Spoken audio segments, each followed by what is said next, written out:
Welcome students.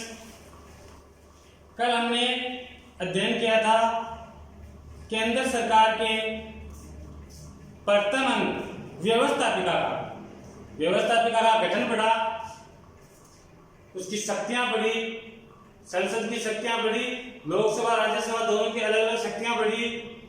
उसके बाद आज हम पढ़ेंगे सरकार का दूसरा अंग कार्यपालिका।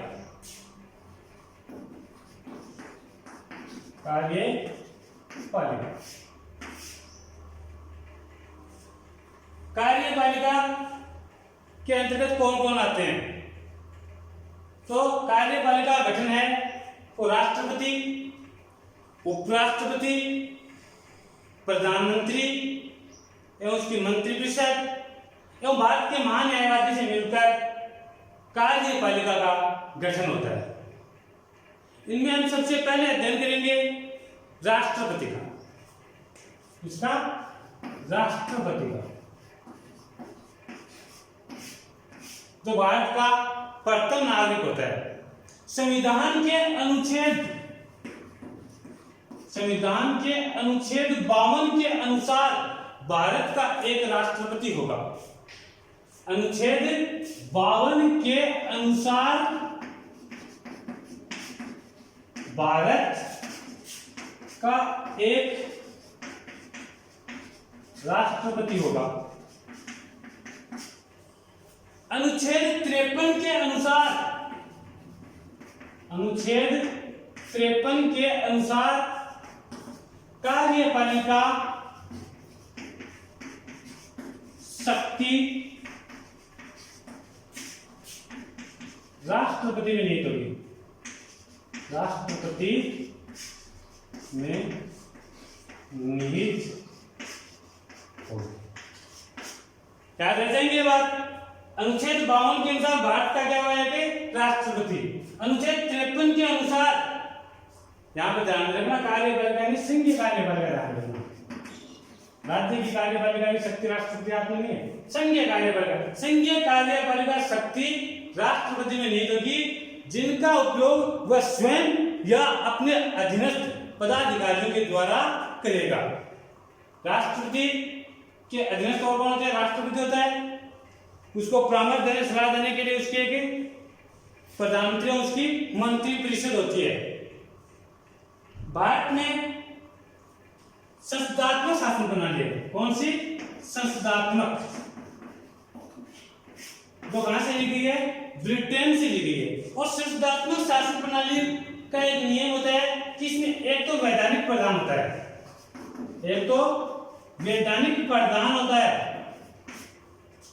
संवैधानिक प्रधान होता है, दूसरा वास्तविक, यानी एक नाममात्र का और दूसरा वास्तविक। नाममात्र का कौन होता है? राष्ट्रपति। भारत में नाममात्र प्रधान संवैधानिक प्रधान है राष्ट्रपति, जिसे भारत का प्रथम नागरिक कहा जाता है। वास्तविक शक्तियां किसके पास है? प्रधानमंत्री के पास है।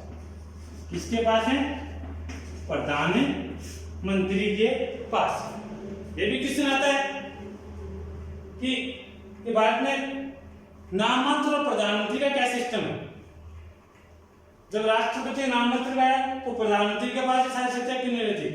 तो यह भारत जो संसदात्मक शासन प्रणाली है वो ब्रिटेन से ली गई है। और ब्रिटेन में तो जब किसी कारण से प्रधानमंत्री का पद रिक्त हो जाता है तो वहां पर तो पद संभालने के लिए और दूसरे को नियुक्त करने के लिए वहां की महारानी होती है।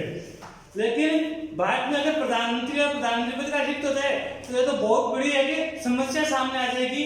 इसको मद्देनजर रखते हुए एक संवैधानिक पद की व्यवस्था की गई और वो संवैधानिक पद होता है राष्ट्रपति का।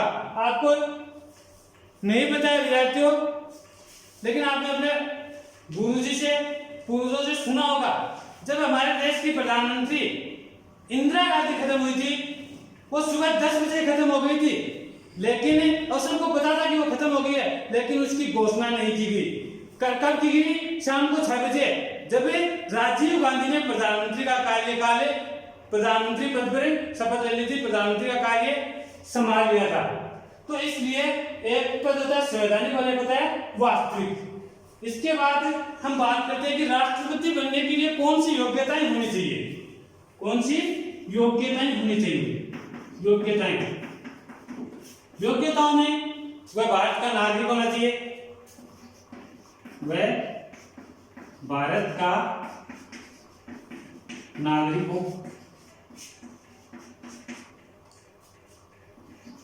वह 35 वर्ष की आयु पूरी कर चुका हो, 35 वर्ष की आयु पूरी कर चुका हो। तीसरी चीज वह है लोकसभा का सदस्य निर्वाचित होने की योग्यता रखता हो, लोकसभा का सदस्य बनने की योग्यता रखता हो। ये तो है योग्यताएं। एक है कि वह लाभ के पद पर न हो, एक अयोग्यता मानते हैं कि वह किसी लाभ के पद पर न हो, वह लाभ के पद पर न हो। इसमें एक बात ध्यान में रखना, आपकी कक्षा 10 में तो ये चीज नहीं है, इतना लिखना आपको वह लाभ के पद पर नहीं हो, लेकिन भविष्य में आपके काम आने वाली चीज है कि 5 परिस्थितियां ऐसी हैं जिसमें लाभ के पद पर होते हुए भी कोई व्यक्ति राष्ट्रपति बन सकता है। और वो 5 परिस्थितियां हैं। एक तो राष्ट्रपति स्वयं दोबारा राष्ट्रपति का चुनाव लड़ सकता है, वह राष्ट्रपति बन सकता है। एक देश का उपराष्ट्रपति, एक देश का उपराष्ट्रपति, तीसरा किसी राज्य का राज्यपाल, और चौथा संसद व किसी राज्य का, यानी कि संसद केंद्र सरकार और राज्य सरकार से संसद या किसी राज्य विधानमंडल का कोई मंत्री, वह क्या है, राष्ट्रपति बन सकता है। उसके बाद योग्यता के बाद आता है राष्ट्रपति का निर्वाचन। किस प्रकार राष्ट्रपति का चुनाव किया जाता है। तो देश का प्रथम नागरिक है, उसका चुनाव उसे जनता चुनती है, जनता द्वारा चुने हुए प्रतिनिधि चुनते हैं, किस प्रकार से चुनते हैं, कौन सी पद्धति से चुनते हैं, वो बातें हम देखते हैं। राष्ट्रपति का निर्वाचन,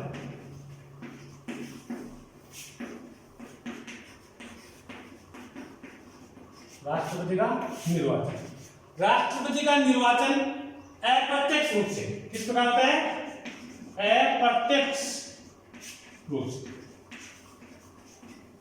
कौन सी पद्धति, एकल संक्रमणीय, एकल संक्रमणीय मत पद्धति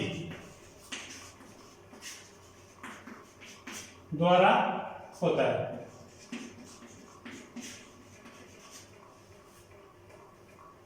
पहले देखते हैं अप्रत्यक्ष रूप से। अप्रत्यक्ष रूप से कौन करता है इसका निर्वाचन, राष्ट्रपति का निर्वाचन कौन करता है। राष्ट्रपति का निर्वाचन एक निर्वाचक मंडल के द्वारा किया जाता है। इसके द्वारा, एक निर्वाचक मंडल के द्वारा। और उस निर्वाचक मंडल का गठन किनसे मिलकर होता है, संसद के दोनों सदनों के निर्वाचित सदस्य, संसद के दोनों सदनों, दो सदन कौन से हैं, लोकसभा और राज्यसभा, दोनों सदनों के निर्वाचित सदस्य। और दूसरी बात आपको लिखनी है, राज्य विधानसभाओं, राज्य विधानसभाओं तथा 70वें संवैधानिक संशोधन के अनुसार केंद्र शासित प्रदेश की विधानसभा ने संघीय शासित क्षेत्र की विधानसभाओं के निर्वाचित सदस्य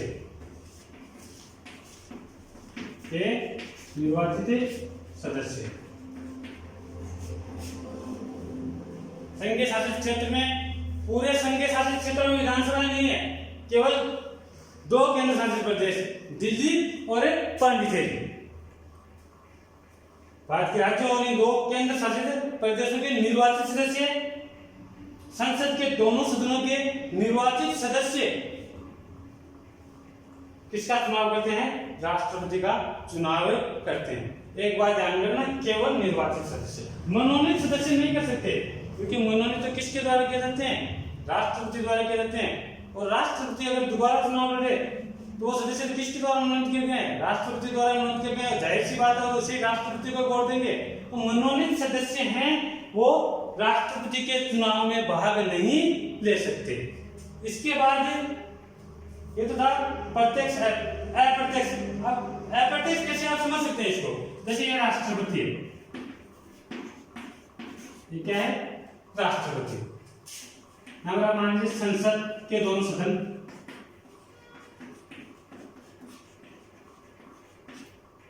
और यहां पर राज्य विधानसभा, राज्य विधानसभा के निर्वाचित सदस्य, और यहाँ जनता है। हमने प्रत्यक्ष और अप्रत्यक्ष के बारे में शुरुआत में पढ़ा था कि प्रत्यक्ष में होता है जिसमें जनता सीधे स्वयं भाग लेती है, और अप्रत्यक्ष में होता है जिसमें जनता सीधे स्वयं भाग नहीं लेकर जनता द्वारा चुने हुए प्रतिनिधि भाग लेते हैं। और राष्ट्रपति का चुनाव कैसे होता है? अप्रत्यक्ष। तो इसमें जनता सीधे स्वयं भाग नहीं ले रही है, लेकिन जनता किसको चुन रही है? राज्य विधानसभा के सदस्यों को, एमएलए को चुन रही है। यहाँ इसको एमएलए, संसद के दोनों सदनों के सदस्य, एमपी को कौन चुन रहा है? जनता चुन रही है। और एमपी और एमएलए मिलकर किसका चुनाव कर रहे हैं? राष्ट्रपति का चुनाव कर रहे हैं। यानी कि जनता द्वारा चुने हुए प्रतिनिधि राष्ट्रपति का चुनाव कर रहे हैं अप्रत्यक्ष रूप से। ये तो था अप्रत्यक्ष। इसके बाद देखते हैं एकल संक्रमणीय मतपत्र। एकल संक्रमणीय मतपत्र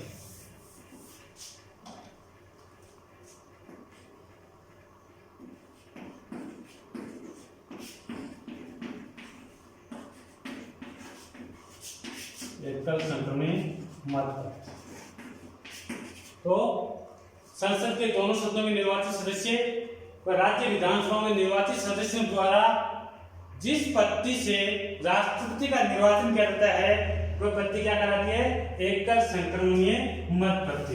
एकल संक्रमणीय मतपत्र इसलिए कहलाती है कि इसमें जितने सदस्य होते हैं उन सबको मत दिया जाता है। जैसे राष्ट्रपति का चुनाव लड़ने के लिए 5 सदस्य खड़े हुए हैं। राष्ट्रपति का चुनाव लड़ने के कितने सदस्य? 5। जो सदस्य राष्ट्रपति को चुनाव में मतदान कर रहे हैं वो इन 5 सदस्यों को मत देंगे, लेकिन उनका क्रम निर्धारित करेंगे कि वो 1 नंबर पर किसको दे रहे हैं, 2 पर किसको दे रहे हैं, 3 पर किसको दे रहे हैं, 4 पर किसको दे रहे हैं और 5 पर किसको दे रहे हैं। इस प्रकार 5 को मत देंगे और इन 5 को मत देने के बाद एक न्यूनतम कोटा निर्धारित करना होता है।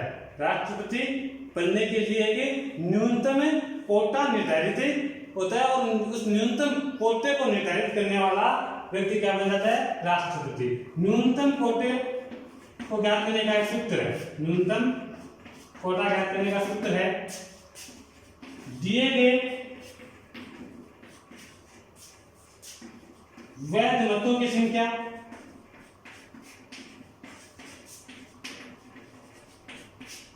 बटा निर्वाचित होने वाले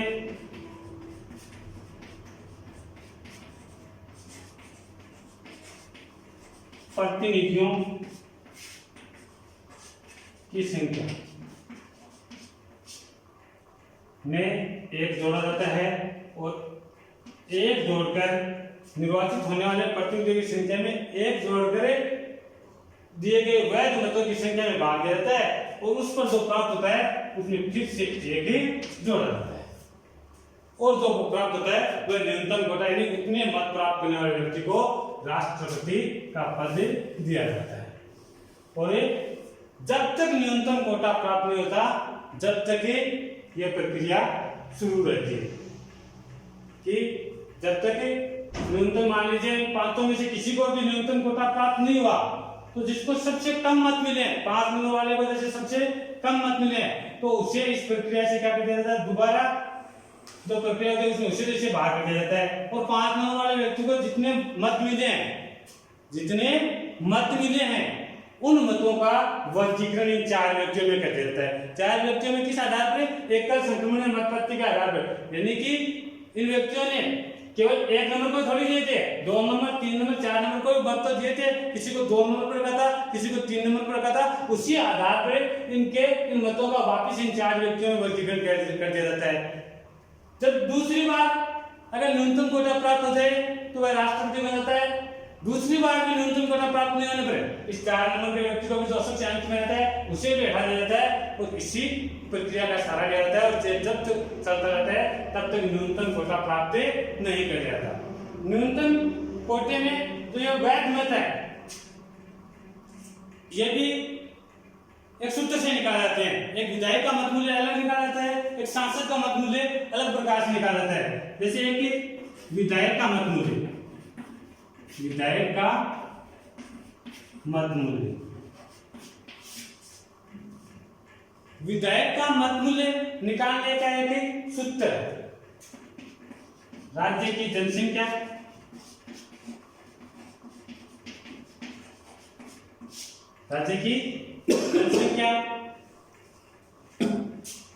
बटा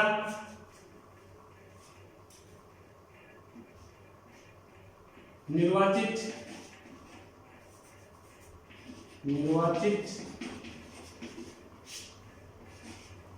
विधानसभा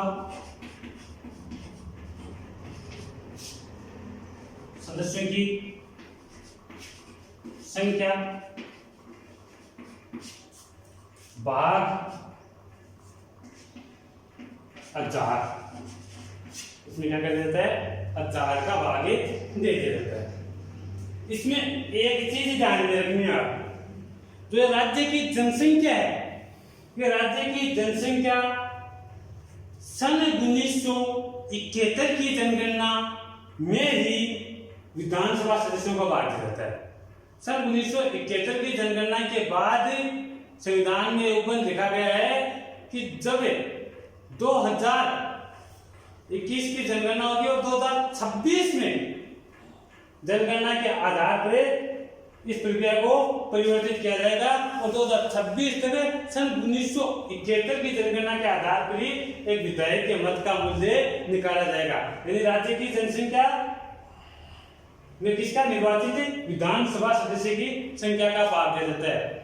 विधायक का मत का मूल्य समान नहीं होता है। एक सिक्किम के विधायक के मत के मूल्य और एक उत्तर प्रदेश के विधायक के मत के मूल्य में बहुत बड़ा अंतर होता है। अगर दोनों के मत का मूल्य समान है तो उसमें दोनों में समानता कहाँ रही, क्योंकि समानता ऐसी नहीं रही कि एक सिक्किम का जो विधायक है वो 50,000 लाख जनसंख्या का प्रतिनिधित्व कर रहा है और एक यूपी का जो विधायक है वो 10 लाख से अधिक 20 लाख से अधिक जनसंख्या का क्या कर रहा है, प्रतिनिधित्व कर रहा है। तो उनके मत का मूल्य भी क्या होता है, अलग अलग होता है। जैसे यूपी की जनसंख्या थी वो 8 करोड़ 49 लाख कुछ थी, कभी 1971 में, जिसमें कितने का भाग देंगे, निर्वाचित विधानसभा के सदस्यों की संख्या का। तो कितने हैं वर्तमान में, कितने सदस्य हैं, 403 विधायक निर्वाचित होते हैं यूपी से।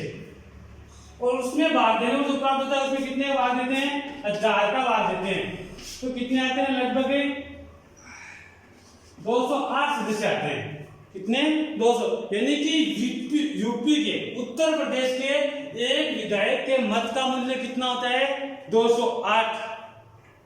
और सिक्किम की जनसंख्या कितनी है, यही कुछ 2,09,843 के लगभग है 1971 के आंकड़ों के अनुसार। वहां पर विधायक कितने हैं, निर्वाचित सदस्य कितने विधानसभा के, 32। उनका भाग देकर जब 1000 का भाग देते हैं तो कितने आते हैं, 7। तो एक सिक्किम के विधायक का मत का मूल्य है 7 और एक उत्तर प्रदेश के विधायक का मत का मूल्य है 208, यानी कि एक विधायक का मत का मूल्य समान नहीं। इसी प्रकार एक सांसद के मत का मूल्य निकाला जाता है, एक सांसद के मत का मूल्य।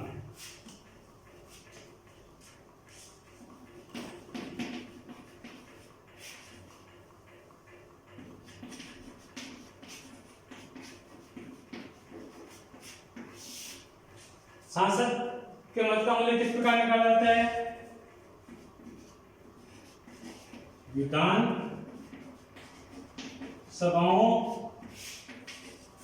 के निर्वाचित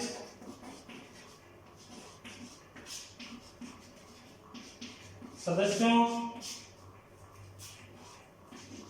के मतों का मूल्य, और इसमें किसका भाग दिया जाता है? संसद के दोनों सदनों के निर्वाचित सदस्य, संसद के दोनों सदनों के निर्वाचित सदस्य।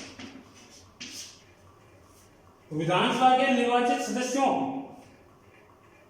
के मत का मूल्य, तो पूरे भारत में सभी विधानसभाओं के मत सदस्यों का मत का मूल्य निकाला जाए तो वो 5.5 लाख के लगभग होता है। सांसदों के मत का मूल्य भी 5.5 लाख के लगभग है, विधायकों के मत का मूल्य भी 5.5 लाख बराबर है। क्यों?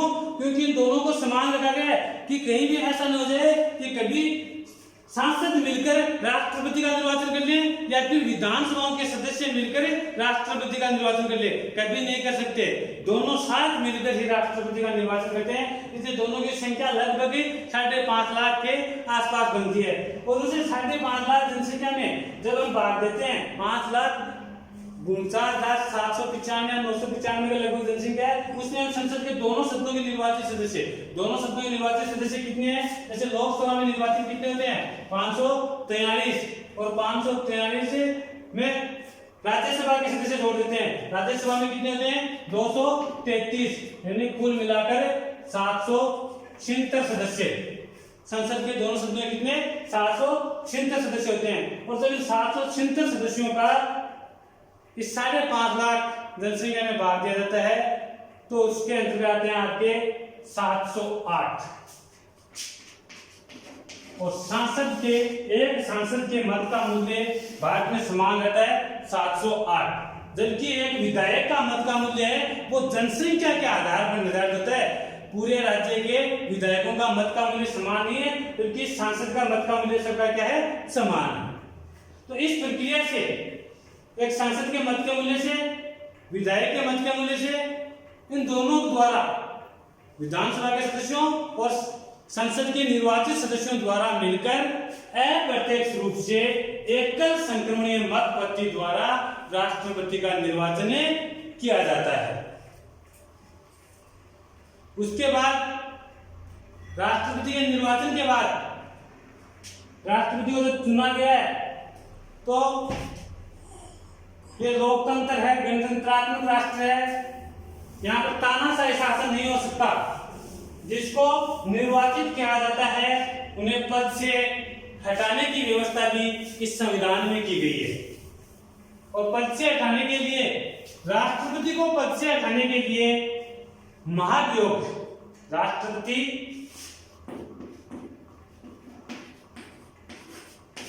की पदच्युति यानी पदच्यु हटाने की प्रक्रिया, और वो किस प्रक्रिया से हटाया जाता है?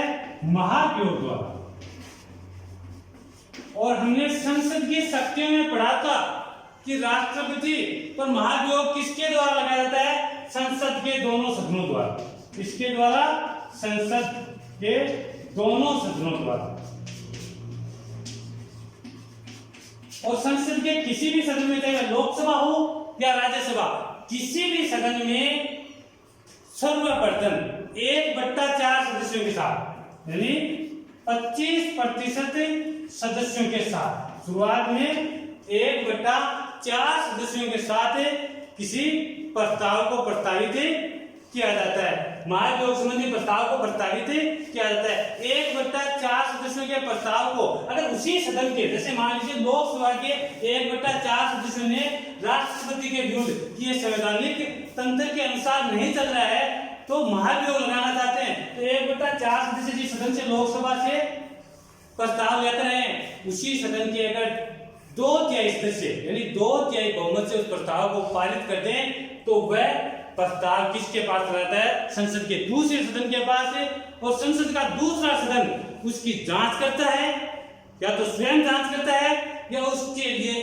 एक विशेष समिति का गठन करता है, और उसी समिति द्वारा जांच करने के बाद राष्ट्रपति अगर संविधान का उल्लंघन करता हुआ पाया जाता है, संवैधानिक नियमों का उल्लंघन करता हुआ पाया जाता है, तो 2/3 बहुमत से अगर दूसरा सदन भी इस प्रस्ताव को, इस महाभियोग को पारित कर दे तो उसी तिथि से राष्ट्रपति पद से समझा जाता है, यानी पद से हटा हुआ समझा जाता है। तो यह था राष्ट्रपति का निर्वाचन। और आज हम राष्ट्रपति के निर्वाचन के साथ ही आज की कक्षा को समाप्त करते हैं। ध्यान से पढ़कर आना, आगे बढ़कर आना, जो पढ़ा है उसको पढ़ना। कल हम पढ़ेंगे राष्ट्रपति की शक्तियां। धन्यवाद।